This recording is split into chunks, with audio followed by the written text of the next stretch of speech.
question for my theologians. And I was just thinking, like, the story of Jesus is not just spiritual, but it's educational. And I have so many questions, and only some of them been answered. And I love documentaries. And what really made me believe in God and really made me believe in Jesus is not just the way I was raised, but just watching Unsolved Mysteries, watching documentaries. And one thing about Jesus is the fact that they could not find his body, right?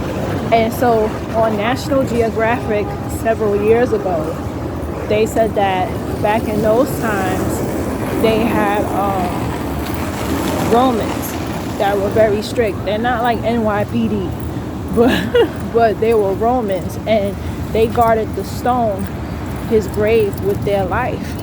And so when people came, the stone was rolled away. And till this day, they don't know where the body went.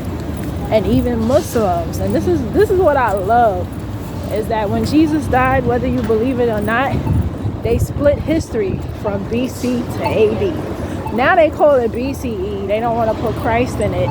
But this dude was so devastating that he split history in half from AD to BC.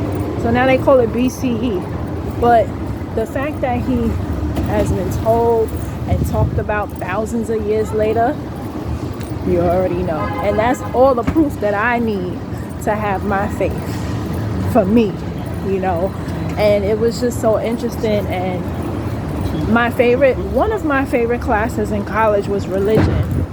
And because I learned from so many other religions and cultures, and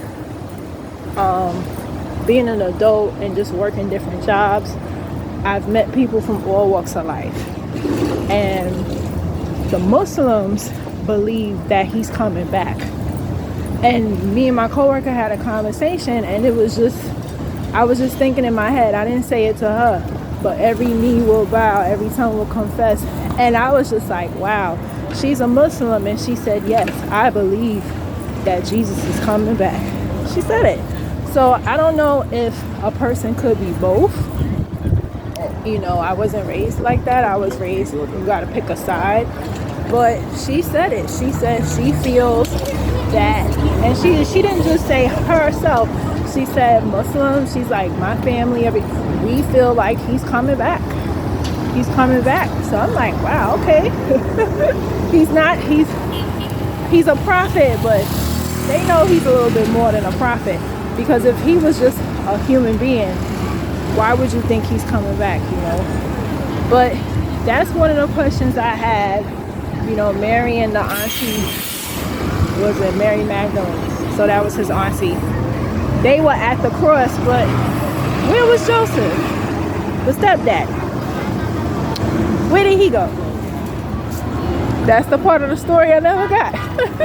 I know his so-called friends was gone, as I stated this morning. They wasn't nothing. They was gone in the blink of an eye.